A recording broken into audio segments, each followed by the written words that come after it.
A lot of y'all be in my DMs asking, how do I get on a better role? My role sucks. I'm on a shitty offer. And the truth is, a lot of y'all are on some pretty shitty offers. I'm not gonna lie. Now, I'm not saying that so you can go and cope and use that as the reason as to why you're not making the money you want to make, but I'd be tripping to not acknowledge the fact that the boat that you're in is just as important, if not more important, than how hard you're rowing. So yes, continue working on your skill set. Your skill set is what's going to sustain you, but it is also important to make sure that you are practicing that skill set in a conducive environment on a good offer. I spent 11 months grinding my ass off, only averaging like $4 grand a month because I wasn't in the right vehicle. And so if you want to get on a good role, the thing about good roles is they're high performing teams and they typically keep a pretty tight ship. So you have to be sharp because these are typically offers with pretty high standards where everybody on the team is making good money. And if they're not making good money, they're not on the team. So you have to be a dog to be able to last. And the manager or business owner who is interviewing you is most likely a dog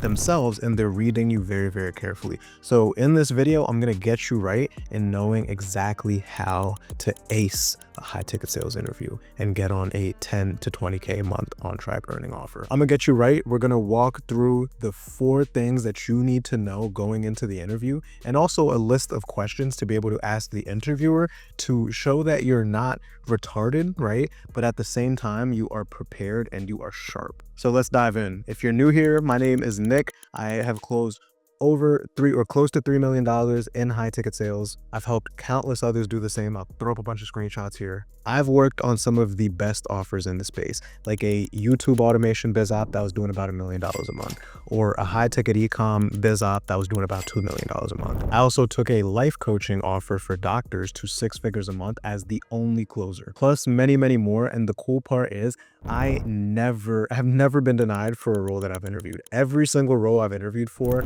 they have wanted to hire me, even when I didn't have a ton of experience, even when I wasn't the internet's chosen closer. So what I'm about to tell you here is battle tested, trust me. So the first thing is going to be the most important. It's gonna, well, I'd say equally as important as the rest, but it's very important. And this is gonna be your appearance and your background. This one is imperative. Again, the manager or the business owner is reading you very carefully as soon as that camera turns on. And you want to appear as someone who has their shit together. Otherwise, the interview is over before it even started, before a word even came out of your mouth. Here are some of the do's and don'ts for your appearance and your background, okay? So you don't want to have a bed in the background. Common sense, guys. Even if you're taking calls in your bedroom, just fucking position the camera, position your desk in a way that the bed isn't in the background. You don't want to look like you're taking calls in your fucking childhood bedroom. Like when I was working corporate and I was still living at home, I had my computer on my bed, and then I just put a bunch of shit behind me so you can't tell that I'm in my room. This is key, okay? You also don't want to have a messy background. It's common sense, people, but like I still have to say it. You don't want to have a bunch of shit going on that it looks like a mess in the background, a bunch of dirty laundry and just a bunch of bullshit. You don't want to have a loose ass shirt on. Like this is like, no one talks about this, but coming on a call and your shirt's like all the way fucking down here, all droopy and shit, you just look a mess, right? You look like you just woke up. Get it together. You don't want to use a virtual background. If anything, go to like a cafe or something, right? Have a white wall as your background before using a virtual background. It looks like you're trying to hide something. And this is the person who's supposed to be managing you, and you're supposed to be taking sales calls for them. And then I know I said be in a cafe. If you're gonna be in a cafe, have like a noise canceling mic like one of these so that you can't hear people ordering their lattes and shit. So those are the don'ts. Those are the things that you want to avoid, right? The do's, what you want to do is you don't need to have like a crazy background, but something that conveys this person has their shit together. The easiest way to do this is plants and books. Like you throw some plants and books in your background, you look like someone who has their shit together. I don't make the rules. Second thing, which is opposite of what I just said about the loose shirt, is wearing something that actually complements you and fits you well. If you are built like Drewski, Don't wear a tight ass shirt. You just look crazy, right? And again, the thing that's on this person's mind is this is the person who I am potentially going to be trusting to speak to my leads. So if he knows that he's built like Drewski, but he's wearing these tight ass shirts, how is he going to show up for my prospect? Probably not the best. You're going to scare them away. You're going to scare the hose. You don't want them to think you're going to scare the hose. And in addition to not having a messy background, right, which I said earlier, being in an area that is quiet, or at least being able to manufacture the quietness with a noise canceling mic. Like I've taken calls in like Starbucks and shit with them, and this mic's only like $100 with mics like that, and no one can hear anything in the background. So if you don't have the luxury of having a nice background, but you have a coffee shop or something near you, just invest $100 into a Yeti. So that's number one, is your appearance and background have to be on point. Number two, which is so fucking important as well, is like, and I can't stress this one enough, and I'm gonna explain it as best as I can. Don't be a fucking weirdo.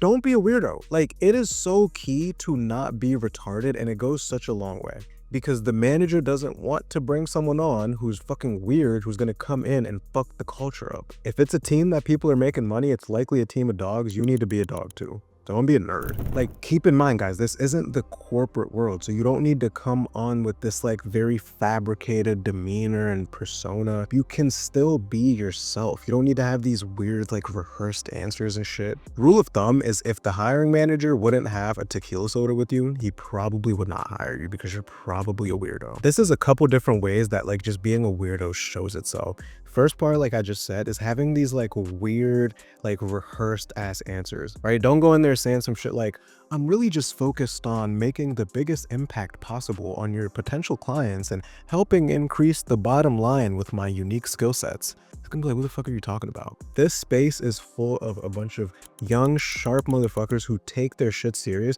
but they're still young, cool people. And like, if you're gonna speak like that in an interview, you might as well go be like a corporate SDR or something, because high ticket's not gonna be for you. It's not gonna work, okay? Like, if you respond like that, you are instantly canned. Another thing is, don't try to like take control of the interview on some weird shit. It's important to have sauce and to have confidence and to have a little bit of like an ego about you, of like knowing that you're the man for the job, but you don't want to be off-putting and like making it seem like you're telling the manager how this is going to go, and like framing. I've heard motherfuckers try to frame interviews. Like, what are you doing, right? Don't try to, just don't be weird. That shit's off-putting and they could see right through it. Similarly, you also don't want to sound like desperate as fuck for the role, like you're like throwing yourself. I can't explain this any other way besides don't be a fucking weirdo. Interpret that as you will. Now that we've got the appearance out the way, we've got the just overall demeanor of not being weird ass motherfucker out the way. Now we're gonna get into the tactical stuff. Number three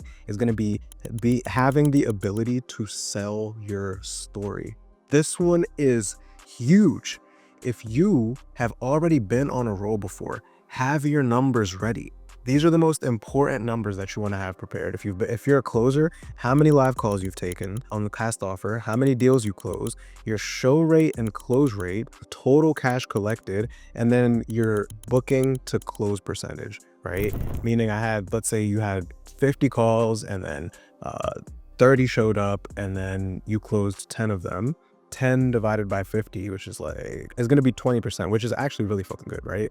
Just know that number and understand it, because this is what's going to show truly how profitable you were to the company. And if you can come with that number, that in itself, even if they don't ask for it, especially, that's really going to make you stand out, because you know your role as a closer and you know how important it is for you to be profitable to the company. And that's the biggest metric to track how profitable you are to the company. So make sure you have that shit ready. Typically 10% is the minimum there. If you're a setter, you want to know, how many dials have you taken? Have you made? How many sets did you get? What was your show rate? What was your upsell percentage or downsell percentage for the people who weren't qualified to hop on a sales call? Like, what was the percentage of people that you downsold, right? Know your numbers and have them ready, right? And when it comes to selling your story, a cardinal sin, the thing you want to stay away from the absolute most, is externalizing. You don't want to externalize. Stay away from doing this by all means. Oh yeah, the leads were shit. Oh, the team just sucked. Oh yeah, the business owner just sucked. Even if these things are true, you want to package it in a way that you are taking ownership. So for example, there was a time I was selling for a real estate coaching program, and I fucking hate speaking to her. That type of lead, that type of prospect was like someone looking to get into real estate. I didn't go and say, oh, the leads were so shitty. I said that I learned that through selling on this program, I don't really enjoy selling to this type of avatar and selling to these personality types. It wasn't my favorite. Or let's say you're on a team where everyone's fucking shit, everyone sucks. You're not going to say it that way. You're going to say, I learned that being on a high performing team where everybody is dialed is important as I slowly started to watch the standards of the team slip. Or let's say you're a setter moving into being a closer and the current offer is fucking with you. They're bullshitting you. You're going to say something like, I consistently hit targets as a setter. I even did some self-setting and upsells on the calls to prove that I'm ready to close, but it wasn't moving as fast as I would like in terms of where I see my career going. So I'm here being proactive, trying to land another role. Right? You see, for one, you're taking ownership and you're not blaming the external, but you also don't sound like this fabricated corporate weirdo as you're saying it. Don't be the guy who blames the outside world for his circumstances. Nobody wants that motherfucker on their team, but you're smarter than that. Don't let that be you. And then the last thing before we get into the questions that you should ask that are going to give you a lot of ammo and that are going to make you look really good is being ready to role play. This one is so underrated, especially if you don't have a bunch of numbers to show for it. The ability to come in there and put your nuts on the table and say, fuck it, let's run a role play speaks volumes about you. Even if you don't have the numbers, if you can show that you can walk the walk, a motherfucker will take chance on you. A lot of people have taken chances on me when I did not have experience because I was willing to put my nuts on the table and prove my competence. The key about role playing in an interview though, is you want to role play with a process that you already are dialed in. So if sometimes people will like give you a script before an interview, don't use their script. Don't use their process. Use the process that you already know and that you are already good at. Because if you try to use a process that's brand new to you and you're trying to prove your competence to them, you're just going to sound retarded because this is obviously like you're not setting yourself up for success. It's obviously a brand new script, a brand new process that you're not even familiar with. So be ready to role play, but with your process and the way you handle calls. You want to be sharp and able to role play any scenario.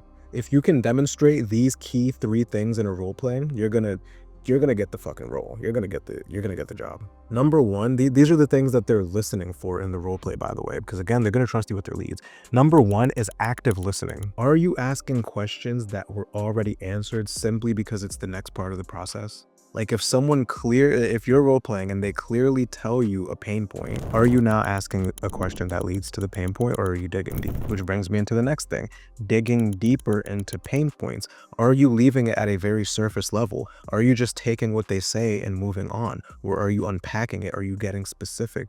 Key thing to remember when it comes to digging deep on pain points is just get specific. If you could just have that in your mind of get specific as possible, then you're going to be able to dig deep, right? And then the last thing is objection handling. Now, you don't need to be this objection handling wizard, and that's not even what they're looking for. The main thing here is the ability to be able to keep your composure during objection handling. Even if you're not the most skilled objection handler with a bunch of saucy reframes, if you can keep your composure, you're gonna pass. And the reason is, the thing they're looking for with the objections is your demeanor and if you seem shook. If you're moving into an objection and your tone shifts and you tense up a little bit, that's exactly how you're going to be when they put you on the front lines. And that's what they want to avoid. They want someone who is confident in the face of battle. I have a bunch of content on objection handling and just discoveries and all types of shit that you can watch to be able to tactically get good. But if you can just remember to keep your composure, you'll be good. So active listening, make sure you're actually listening to what the fuck they're saying and you're not re-asking questions of things that were already answered. You're digging deeper in pain points. Just remember, get specific. That's going to be your key. And then during objection handling role plays, you're able to keep your composure and you don't look like a scared puppy. If you can have the confidence to put your nuts on the table and say, let's role play, and you hit these 3 things, a motherfucker's gonna take a chance on you. And then the last thing, the bonus here, questions to ask during an interview that you don't appear retarded, but you also can show that you know your shit. And these questions are going to tell you everything that you need to know. So the first one about the offer, right? So the first one is, what is your top guy's performance? This is going to instantly tell you if there's someone on the team making the kind of money that you want to make, right? They have guys making 30 grand a month, 25, 40 grand a month. That's perfect, right? You want to find out, what does your top dog make? Simple, easy shit. The next one, I love this question, is what's the difference between how the reps who have made the most money on the team versus the reps who didn't last? Because there's going to be a contrast between the two. And so that's going to tell you a lot about the team, the culture, the offer, if you can know the difference between the shitters and the winners. And this also shows that you care, right? To ask something like that. What's the team close rate, right? Like, is the team struggling, right? Like, this is gonna, again, tell you a lot that you need to know. In addition to the top guys' performance, like collectively as a team, how do you guys perform? And then the last one, which is one of my favorites, this is probably my favorite, is there any reason based on today's conversation that you wouldn't hire me? What does this do? This gives you a chance to be able to handle any concerns the manager might have, and you can handle it right then and there. So like, let's say you didn't role play in the interview and he says, oh yeah, well, your experience, cool. Is it okay if we do a quick role play then? And I show you that, yes, I may not have the experience on paper, but I'm competent to get on the phone, right? It may be the fact that you're like in a different time zone and you don't even know this is he's just keeping it in the back of his mind. You don't even know this is a concern that you're in a different time zone. Okay, no worries. I mean, I'm willing to work Eastern hours or Central hours or whatever it is. Boom, handled. Those 4 questions tell you a lot about an offer and everything that you need to know. So if you've made it this far, you understand the top 4 things that you need to know and a list of questions to be able to ace any high ticket sales interview, which is ultimately having a clean appearance and background, not being a fucking weirdo, being able to sell your story and being able to role play on the call. And then if you take the questions that I've just put at the end there, in addition to all those things, you're going to be on a good roll before you fucking know it. I stayed on shit rolls for a very long time before landing my first good one. If you've seen my story, I was on a not the best roll for like 11 months. So I know how it feels to be grinding your ass off, not making what you need to make because of the opportunity vehicle that you're in. If you got any value from this, guys, make sure you like, comment, subscribe. If you're already on a roll and you know that there's money being left on the table, hit the link below, see if you qualify to work with me one-on-one. If not, I'll see you in the next one. Appreciate you guys. Peace.